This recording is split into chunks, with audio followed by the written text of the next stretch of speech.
Hey, today I just wanted to make a quick video to show you guys how you can use essential housing tools to lay out crafting stations if you have a bunch of attunable crafting stations for maybe a guild hall or your own house. How you can quickly lay them out in a series of rows or pods with very little effort actually, and they come out perfectly. So just to show you how that's done, I'm going to open up EHT here by clicking on the EHT button. And I'm going to select all of the crafting stations using a selection mode specifically for that called All Stations. And by choosing that, it's going to automatically find and select all of the stations in the house, as we can see here. And once I've got them selected, I'm going to use the Builds tab to build them into pods or rows. So if I come to the Builds tab, and I choose, let's say, crafting stations pods.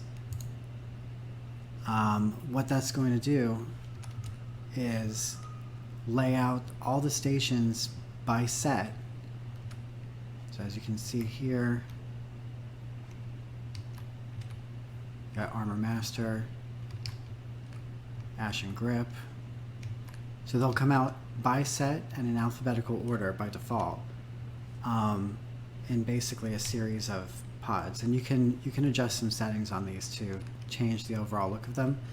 But first I want to just show you, anytime you do anything with the Builds tab, the first thing you want to do after you pick your template, just to be sure that it's measured all of the items correctly, is hit the reset button. So I'm going to just do that just to show you guys best practice. Okay, so now we know that they're coming out the right dimensions and spacing. So once you've got that done, it's going to lay out all the stations. It does it in a grid arrangement like this, as you can see. I don't have too many options to configure the overall shape of how the stations come out. So for example, they always come out in this basically square or rectangular grid. I can move them with the buttons here. So like, I'll move these south and maybe a little, this is east.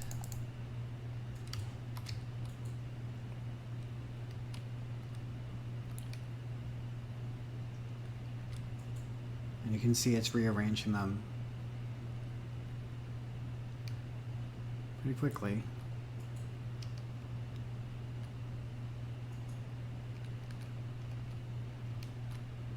Okay, so what can you control about this? So it's always going to come out in this grid shape, but you can change a few settings.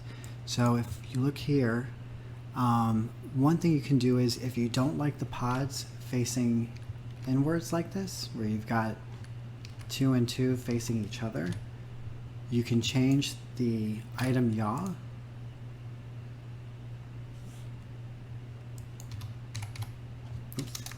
to 180. So 180 degree rotation, and that will essentially flip all of the stations for each set around so that they're back to back. I personally prefer that because it seems like it saves a little space. And then the other thing you can control here is the item spacing. So if you don't need as much space, or if you want more space between each station, you can adjust these item spacing settings here. So if you wanted an extra meter between stations lengthwise or widthwise, let's say, you can very easily space them out like so. And those are really the main options. You also have the option to do them by row, so it'll do 4 stations and 4 stations, you know, like lengthwise, using the crafting station rows. But it's the settings work the same way, so it's really up to you which one you prefer.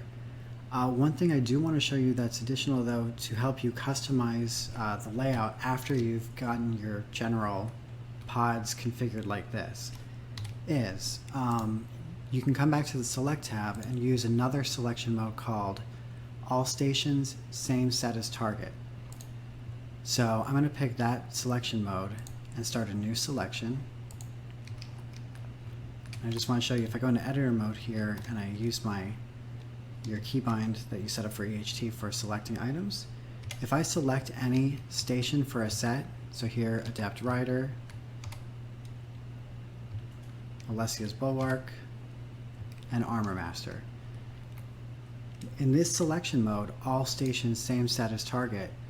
Just by targeting any one of the stations for a set and selecting it, you'll automatically select it and the rest of the stations for the set. And what that does is that enables you to very easily select a group of set stations and then move them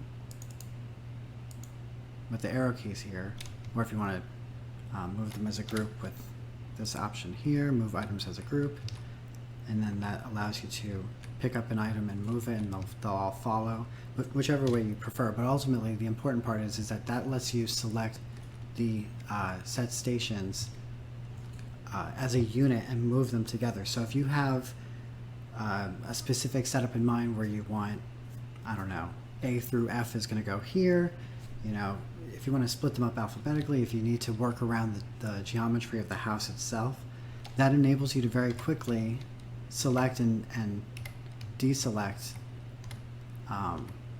the set stations without having to like really, you know, go one by one to select each one and then move them as a group. So rather than giving you tons of customization options for the builds themselves, I wanted to give you guys the all stations same set as target selection mode to let you, you know, use the builds to build the grid, and then use that selection mode to easily select the specific stations and move them as a whole unit very quickly. So hopefully this helps you guys. If you have any questions, please let me know, and I hope you guys have a great day. Thanks.